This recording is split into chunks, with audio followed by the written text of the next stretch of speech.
네, 시청자 여러분 안녕하십니까. 행복한 100세. 저희가 이제 얼마 전에 팟캐스트도 시작했죠. 네. 팟빵에서. 그래서 지금 이 방송은 이제 유튜브와 팟캐스트 두 군데서 동시에 여러분이 보시거나 이제 들으실 수 있습니다. 오늘의 이제 주제, 오늘부터 저희가 이제 연령대별로 노후 준비를 하는 이제 방식이나 초점이 좀 다르잖아요. 네, 그런 그렇죠. 걸 다뤄볼 텐데, 오늘은 이제 30대, 40대. 네. 그 다음에 이제 다음 시간에는 저희 둘이 소속되어 있는 50대, 아직 60대는 아니지만 50대, 60대 그렇게 해서 한번 노후 준비, 연령대별 노후 준비 전략에 대해서 알아보겠습니다. 네. 오늘 30대, 40대인데요. 30대, 40대 하면은 제가 이렇게 계산해 보니까 70년부터 89년생이더라고요. 네, 그렇죠. 예, 그래서 이게 일부는 이제 X세대라고 하고, 네. 일부는 요즘 얘기하는 이제 밀레니얼 세대 이제 이렇게 예. 되는데, 혹시 그 30대, 40대가 우리 지금 총 인구 중에서 지금 몇 명인지 혹시 보셨을 텐데 기억하십니까? 오늘의 예, 첫 퀴즈. 30대가 한 얼마죠? 한 100만 되나요? 30대 전체. 예, 30대 전체가. 아닙니다. 전체면은 어떻게 되나요? 30대 전체는 한 세대당 나이 한 살당 한 70만 명 정도 되니까 한 700만 명 정도 되겠네요. 이 그죠? 정도면 90점 드리겠습니다. 아, 30대 그렇습니까? 744만 명. 예. 뭐 저는 외운 게 아니고 얼마 전에 네. 바로 전에 이제 통계청 통계를 봤더니 40대는 이제 840만 명이거든요. 그러니까 합치면 예. 한 1,500만 명. 네. 적잖은 거죠. 일단 그 30대, 40대가 어떤 특징을 가지는 세대인지 알아야 우리가 야, 노후 준비를 이렇게 해라 이렇게 조언을 드릴 텐데, 저 30대, 40대 특징 네. 어떻습니까? 일단 30대 하면은 우리 인생에서 가장 좀 그 원기가 활기찬 그런 시대라고 볼 수 있죠. 보통 그 신체적으로는 거의 그 성숙된 그런 시기죠. 정신적으로나 신체적으로. 그 다음에 이제 사회적으로는 결혼도 하고 또 자녀도 하고 양육기라 볼 수 있고요. 또 경제적으로는 이제 한참 사회에 이제 진입해서 일할 시기라고 그렇게 보여집니다. 40대 특징은, 40대는 사실은 뭐 불혹의 나이라고 우리가 얘기를 하는데, 40대 같은 경우는 이제 사회적으로 중추적 역할을 하고 또 책임감이 가장 무거운 시기라고 그렇게 볼 수 있을 것 같습니다. 근데 뭐 돌아보면 40대 부록 되게 못했던 것 같아요, 그죠? 요즘 그렇죠. 또 40대는 뭐 네. 100세 시대니까 굉장히 젊죠. 네. 우리 한 20년 전에 그런 말 유행하지 않았습니까?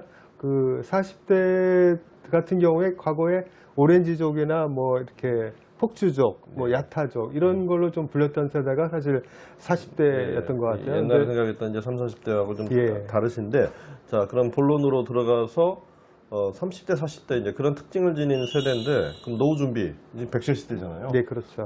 긴 노후이기 때문에 미리 준비해야 되는데, 노후 준비 원칙, 30대, 40대 어떻게 해야 될까요? 일단 30대 같은 경우에는 이제 사회에 진출해가지고 어떻게 보면은 이제 경제 활동을 시작한 시기라고 볼 수 있는데요. 그때 가장 중요한 건 무엇보다도 이제 결혼도 하고 그러다 보니까 이제 주택도 마련해야 되고 그런 것 같습니다. 그래서 그때는 일단 목돈을 얼마나 만들어 가지고 주택을 구입할까 아마 이것이 초점인 것 같아요. 근데 꼭 잊지 말아야 될 것은 20대 후반에서 30대 초반까지는 국민연금에 꼭 가입하여서 노후 준비를 시작해야 될 때인 것 같습니다. 우리가 국민연금이 길게 들수록 유리하다는 방송을 했잖아요. 그리고 40대는? 40대는 아무래도 30대에 좀 공격적으로 자산운용도 하고 또 집도 마련하고 또 최근에는 뭐 집보다도 차부터 먼저 사는 세대 아니겠습니까? 그러다 보니까 부채가 가장 많이 늘어날 시기거든요. 그래서 40대 중반이 되기 시작하면은 무엇보다도 어떻게 부채를 상환할 것인지 부채 상환 전략을 강구해야 될 것 같습니다. 그때는 이제 빚을 내면서도 이걸 어떻게 잘 갚아나갈지. 그렇습니다. 근데 이제 또 그 30대, 40대가 굉장히 건강한 나이긴 하지만 이제 앞으로 이제 나이가 들어가면서 몸이 아플 경우에 대비해서 또 대비하는 것도 중요하잖아요. 네, 그렇죠. 아무래도 이제 그 건강에 관련돼서는 사실 요즘에 이제 뭐 중증에 걸린다거나 그러면 상당히 의료 비용이 많이 들어가지 않습니까? 그런 경우에는 아무래도 보험을 통해서 관리하는 것이 효율적이지 않나 이렇게 생각합니다. 네, 그러니까 젊은 나이에 요즘 실손보험 같은 네. 걸 이렇게 잘 들어두시면 네. 이제 나중에 조금 많이 아프시는 빈도가 높으실 때 이제 도움이 된다. 네, 이런 그렇죠. 얘기거든요. 네. 근데 이제 가장 중요한 게 저축이잖아요. 네, 저축인데 저축은 어떻게 하는 게 좋고, 그러면은 내가 소득이 예를 들어서 뭐 400만 원인데 얼마를 저축하고 얼마를 써야 되지? 이때는 조금 다른 것 같아요. 나이 들어서보다는. 그거에 대해서 어떻게 준비해야 되는지 네. 조언 좀 해주시죠. 일단 우리가 그 목돈을 마련하고 그런다는 것은 사실 일반 근로자 소득 가지고는 크게 저축하기가 어렵거든요. 그렇기 때문에 장기적 관점에서 긴 시간을 가지고 저축을 해 나가야 될 것 같아요. 그래서 일찍 저축하는데 초점을 좀 줘야 될 것 같고요. 두 번째는 지금 같은 저금리 시대에는 세제 지원 상품을 좀 이용해서 예. 저축을 할 필요가 있습니다. 그래서 특히 뭐 요즘에 개인연금 상품이라든가 또 퇴직연금 상품 같은 경우에 세제 지원을 해주고 있거든요. 예.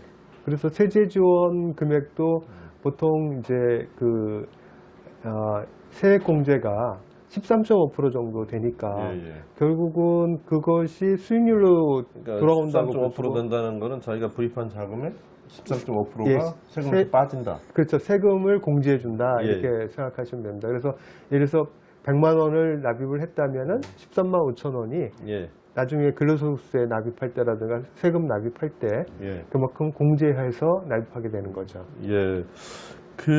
지금 이제 말씀하신 게 저희가 지금까지 뭐 저축하는 거, 또 개인연금, 건강을 위해서 또 실손하는 거 있는데, 요즘 이제 퇴직연금 있잖아요. 네. 그거는 이제 직장이 이제 도입을 한 경우에 이제 하게 되는 거지만, 또 퇴직연금에 대해서 특히 이제 30, 40대 분들한테는 굉장히 활성화될 것 같은데, 네, 또 그렇습니다. 퇴직연금 또 전문가이시잖아요. 우리 홍 대표님이 네. 좀 조언 좀 해주시죠. 네.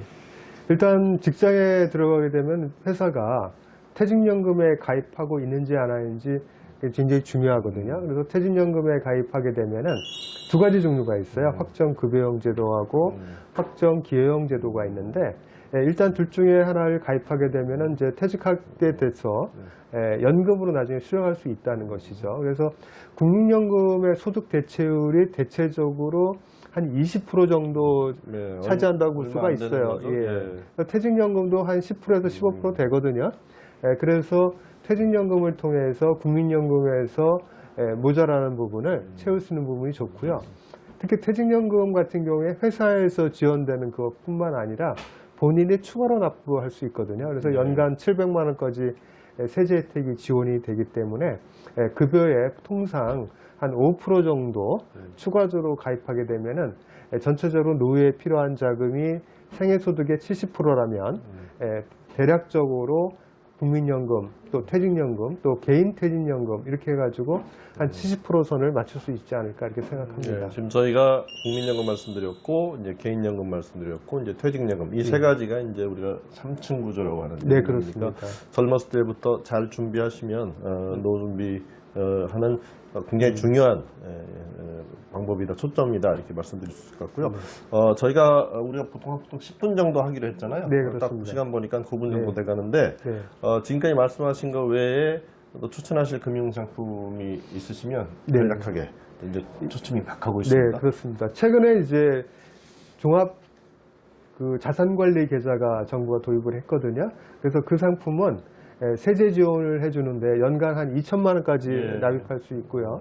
그 다음에 이자 같은 경우에 200만 원까지 세금이 공제되게 됩니다. 그렇기 때문에 그러한 세제 지원 상품을 이용하는 것이 아무래도 목적 마련에 많은 도움이 될 것 같습니다. 예. 사실 저희가 이제 사교육에 대한 질문도 좀 준비했는데 네. 사실은 이건 제가 그냥 간략하게 가름하면서 마칠까 합니다. 사실 사교육비 자녀들 미래를 위해서 이렇게 많이 지출하고 싶으시고 또 그런 마음이실 텐데 하여간 지금 30, 40대는 노후 준비와 또 자녀 교육을 이렇게 조화시켜야 되기 때문에 사교육비 지출도 본인의 노후 준비를 훼손하지 않은 범위 안에서 조화롭게 네, 하는 게 그렇죠. 중요할 것 같다. 네. 이렇게 한번 정리 말씀드리고요.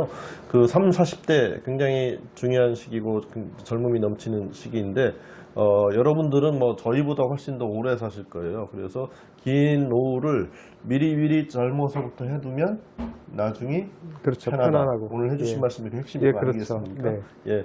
오늘은 저희가 30, 40대 노후 준비에 대해서 얘기해봤고, 다음번 시간에는 조금 30, 40대를 거친 50대, 60대 노후 준비는 또 어떻게 돼야 되는지 그 얘기 가지고 우리 홍 대표님하고 또 얘기 나눠보겠습니다. 오늘 시청해주신 여러분, 네.